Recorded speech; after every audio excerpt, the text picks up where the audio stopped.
BBA, BCA, BCom computer కోర్సులో 100% placement లభించే ఏకైక డిగ్రీ కాలేజ్ కూకట్పల్లిలోని I3 డిగ్రీ కాలేజ్ 8367215215. ఒక సిటీ నిర్మాణం జరగాలంటే ఫస్ట్ ఒక ప్రణాళిక ఉండాలి. ప్రణాళిక లేని సిటీలు ఎక్కడ ఉంటాయంటే అది ఇండియానే కేర్ ఆఫ్ అడ్రస్ అనేటువంటి అభిప్రాయం చాలా వరకు, ముఖ్యంగా థర్డ్ వరల్డ్ కంట్రీస్లో ఎలాంటి ప్రణాళికలు లేకుండా నగర నిర్మాణాలు పట్టణీకరణ యథేచ్ఛగా సాగిపోతుంది కాబట్టి ఒక కన్ఫ్యూజన్ ఉంటుంది. కానీ ఆధునిక రాజధాని అమరావతిలో మాత్రం ఆ క్లారిటీ ఉండాలనేటువంటి ఉద్దేశంతో ఒక మాస్టర్ ప్లాన్ని రాష్ట్ర ప్రభుత్వం రూపొందించింది. ఈ మాస్టర్ ప్లాన్ అమలు చేసేటువంటి ప్రక్రియలో ఒక కీలకమైనటువంటి అడుగు ముందుకు పడింది. ముఖ్యంగా రోడ్ ఇన్ఫ్రాస్ట్రక్చర్ విషయంలో ఆంధ్రప్రదేశ్ ప్రభుత్వం ఒక క్లియరెన్స్ ఇచ్చింది. అమరావతికి సంబంధించినటువంటి నిర్మాణ ప్రక్రియ ఏ విధంగా ఉండాలి, ముఖ్యంగా 9 ప్రధానమైనటువంటి రహదారులకు సంబంధించి టెండర్లని క్లియర్ చేసింది. 2 సంవత్సరాలు టార్గెట్ పెట్టింది. దాదాపు 2000 కోట్ల రూపాయల పైగా విలువైనటువంటి టెండర్లు ఇవి. అసలు ఈ రోడ్ స్ట్రక్చర్ ఎలా ఉంటుంది, ఎక్కడెక్కడ నిర్మాణం చేయబోతున్నారు, ఈ N1, N2, E3, E4 అసలు ఈ కాంబినేషన్స్ ఏంటి, ఒకసారి విశ్లేషించేటువంటి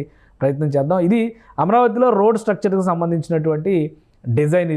ఇవన్నీ స్క్వేర్స్ లాగా కనిపించవచ్చు, అన్ని చతుర్భుజాలు చతురస్రాలు కనిపిస్తున్నాయి మనకని చెప్పని అభిప్రాయం రావచ్చు. కానీ ప్రతి ఒక్కటి ఒక రహదారి. ఒకసారి దీనిలో కూడా 3 రకాల సెగ్మెంటేషన్స్ జరిగినాయి. ఆ సెగ్మెంటేషన్ ప్రకారమే ఈ రహదారులు జరిగినాయి. Arterial roads, major arterial roads, seed axis road, అలానే సబ్ ఆర్టీరియల్ రోడ్స్, ఇట్లా ఒక్కొక్క కలర్కి ఒక్కొక్క డిజైన్ని డిఫైన్ చేశారు.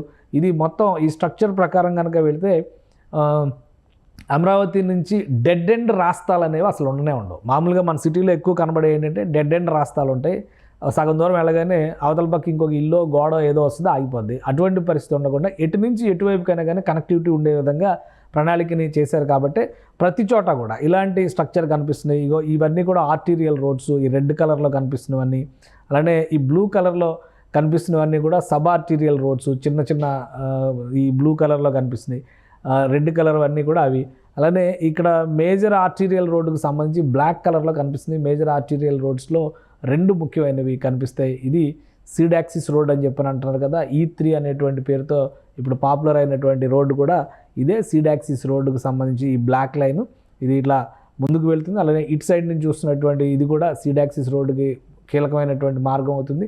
సో ఇట్లా ఒక 2-3 కేటగిరీలని రాష్ట్ర ప్రభుత్వం ఆ మాస్టర్ ప్లాన్లో యాక్సెప్ట్ చేసింది. దాని ప్రకారం నిర్మాణ ప్రక్రియను ముందుకు తీసుకెళ్లేటువంటి ప్రయత్నం చేస్తున్నారు. ఇందులో స్మార్ట్ ట్రంక్ ఇన్ఫ్రాస్ట్రక్చర్లో భాగంగా ఇందులో చేయబోయేటువంటి నిర్మాణాలను ఒకసారి చూస్తే N1, N2, N3A, N3B, N5, E16 మొత్తం 590 కోట్ల రూపాయల వ్యయంతో ఈ రోడ్లన్నిటికీ కూడా టెండర్స్ కాల్ చేశారు. అలానే E2, E5, E7, E11, E13, E14, E4 ఇక N8కి సంబంధించి N13కి సంబంధించి కూడా 2905 కోట్ల రూపాయలు, అంటే మొత్తం కలిపి చూస్తే దాదాపు 2600 కోట్ల రూపాయల వరకు ఇక్కడ లెక్క కనిపిస్తుంది. మొత్తం రహదారి వ్యవస్థకి, అంటే ఇన్ఫ్రాస్ట్రక్చర్ డెవలప్మెంట్ పైనే ఆంధ్రప్రదేశ్ ప్రభుత్వం పెట్టినటువంటి ఫోకస్ దీనికి మనం చూడాలి. వీటన్నిటికి సంబంధించినటువంటి టెండర్స్ రిలీజ్ అయిపోయినాయి. అన్నిటికీ కూడా 2 సంవత్సరాలు టార్గెట్ పెట్టారు. ఇక్కడ పెద్ద కన్ఫ్యూజ్ అవ్వడానికి ఏం లేదు. ఇక్కడ ఈ అని పెట్టిన ప్రతి ఒక్కటి కూడా ఈస్ట్ రోడ్స్ అనమాట, అంటే ఈస్ట్ సైడ్ వెళ్ళేటువంటి రోడ్స్ అన్నిటికీ ఈ అనే పేరుతో ఇక్కడ నంబరింగ్ ఇచ్చారు.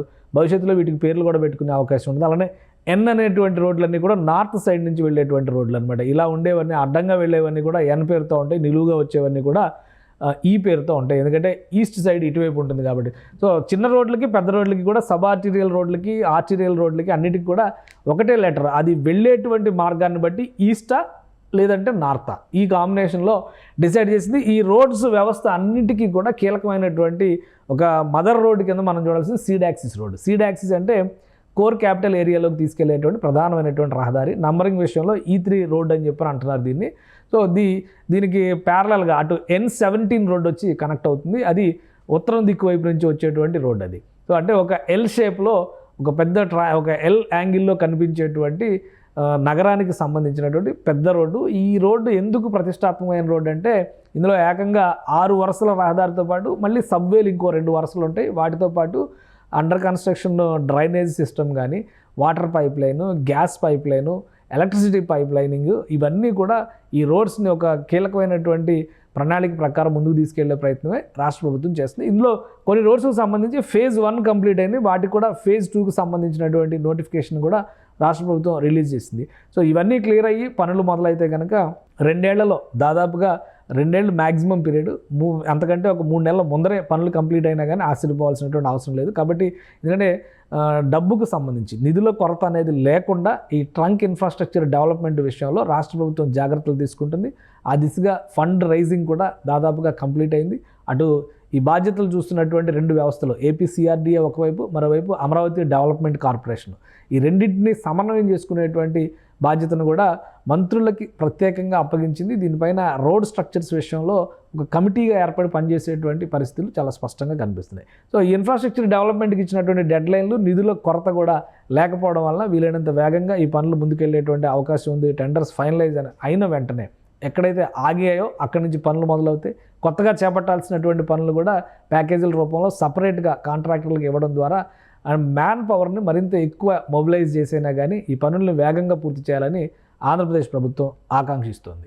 సుమన్ టీవీలో మీ పర్సనల్ అండ్ బిజినెస్ ప్రమోషన్స్ కోసం కింది నెంబర్కి కాంటాక్ట్ చేయండి.